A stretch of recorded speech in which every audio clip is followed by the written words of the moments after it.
Hello বন্ধুরা, সাধনাস ব্লগে আপনাদের সবাইকে স্বাগত। আপনারা সবাই কেমন আছেন? নিশ্চয়ই ভালো আছেন। তো এই যে আমি রাত্রির দিকে, জন্মাষ্টমীর আগের দিন রাত্রির দিকে নাড়ুটা বানিয়ে রাখছি, কারণ তার পরের দিন সকালবেলা অনেক কাজকর্ম আছে। আর জানেন তো আর একটা কি ভালো খবর বলতে, আগের বছর যখন গোপালের জন্মদিন হয়েছিল, প্রথম জন্মদিন হয়েছিল, তো সেটাও আমার মায়ের বাড়ি ছিল। আর এটা যখন দ্বিতীয় জন্মদিন আমার গোপালের, তো সেটাও মায়ের বাড়িতেই হচ্ছে। গোপাল একটু দিদুকে বেশি ভালোবাসে, বুঝতে হবে। তো কী বলবো, তো এই যে কিন্তু আগের বছর মা বলেছিল যে ঠিক আছে এই বছর বানাচ্ছি, তো পরের বছর তোর বাড়িতেই হবে গোপাল পুজোটা। তো দেখছি সেই কোনো কারণে না কারণে সেই মায়ের বাড়িতেই আমাকে বানাতে হলো। আমি মায়ের বাড়িতেই আছি, কারণ আমার মায়ের আগের বছর হাঁটু অপারেশন হয়েছিল, আর এই বছর হয়েছে আবার একটা চোখ অপারেশন। সেই জন্য সেই ক্ষেত্রে মায়ের বাড়িতেই আমাকে আসতে হয়েছে, থাকতে আছি। তো সেই জন্য এখানেই গোপালের পুজোটা আমাকে করতে হলো।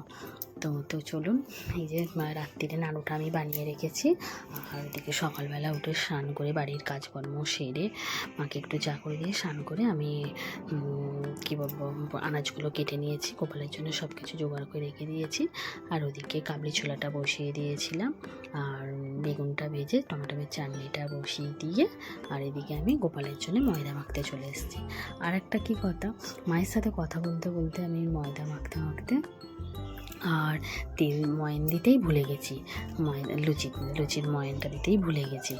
তো খুব হাসি পাচ্ছিল। তো মা বললো যে লাস্টে তেলটা দিয়ে মাখিয়ে রেখে দিবি। তো আমি সেই রকমই করলাম, জানি না কী হবে। তো এইদিকে ডোটা বানিয়ে রেখে দিলাম, ওটা ফুলে। তো এদিকে বানিয়ে নিচ্ছি নিজেদের পেট পুজোর খাবার। তো এদিকে বানাচ্ছি ডালিয়াটার কালারটা দেখুন কি দারুণ হয়েছে না? একটু ওই আদা জিরে বাটা আর একটু টমেটো আর একটু ঘি দিয়ে ধনেপাতা দিয়ে জাস্ট নামিয়ে নিলাম। তো ওদিকে ডালিয়াটা করে রেখে আসছি, আর এদিকে কাবলি ছোলাটা বসিয়ে নেব। তো চলুন পনিরটা কেটে নিই, আর পনিরটা কেটে নেওয়ার পর আপনাদের দেখাচ্ছি আমি কাবলি ছোলাটা বসাবো। আর এদিকে মশলাটা বানিয়ে নিচ্ছি কাবলি ছোলার জন্য, সব কিছু গুঁড়ো মশলা দিয়ে আর একটু আদা জিরে বাটা দিয়ে একটু বানিয়ে নিচ্ছি। আর তো চলুন, এদিকে কাবলি ছোলাটা বসিয়ে দেওয়ার পর এখন অনেক কাজ বাকি আছে। দেখুন মশলাটা কিরকম লাল লাল কালার হয়েছে না? আমার যে কোনো তরকারি জানেন তো একটু লাল লাল কালার হলে বেশ ভালো লাগে, গুঁড়ো লঙ্কার কালারটা বেশ ভালো লাগে। সাদা সাদা হলে, ফ্যাকাশে কালার হলে বেশ ভালো লাগে না, ওই জিনিসটা যেন মন পোষায় না। তো বেশ লাল লাল করে বানিয়েছি। তো দাঁড়ান আপনাদের দেখাচ্ছি কাবলি ছোলাটা কীরকম বানিয়েছি। তো দেখুন, তো চলুন তারপরে এবার খাওয়া দাওয়া করে নেওয়ার পরে, ডালিয়াটা খেয়ে নেওয়ার পরে তো আমি এদিকে চলে এসেছি খাবার করতে গোপুসোনার।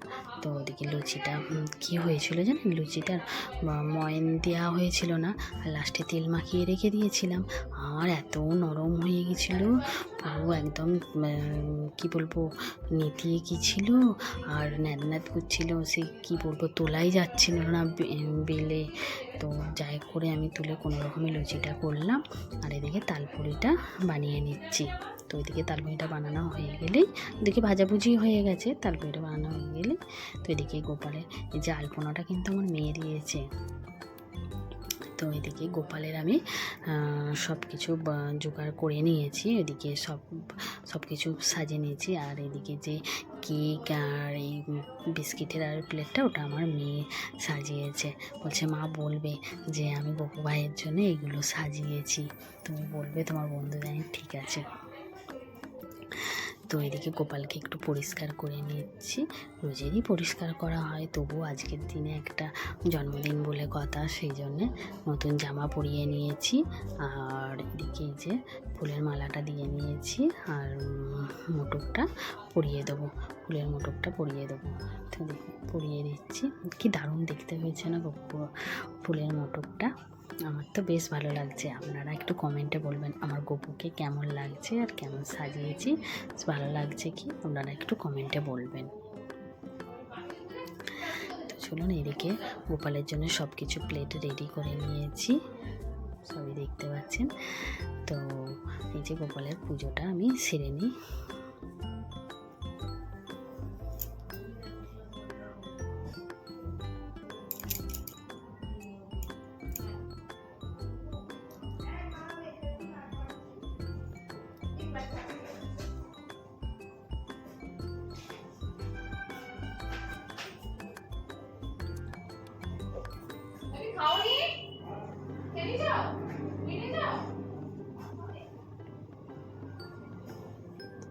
তো শাঁখটা বাজিয়ে নিচ্ছি।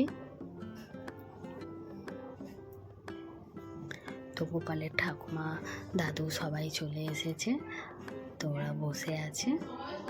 তো ওই যে আমি খাবার বানাতে চলে এসেছি। ওদিকে কাবলি ছোলা, চাটনি, বেগুন ভাজা রেডি হয়ে আছে, খালি লুচিটা আমি বেনে নিচ্ছি।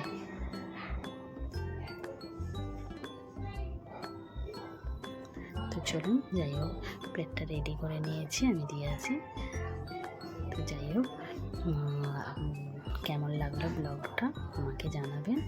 আপনারা সবাই ভালো থাকবেন, আর ভালো লাগলে একটা লাইক করে দেবেন। দেখা হচ্ছে পরের একটা ব্লগে।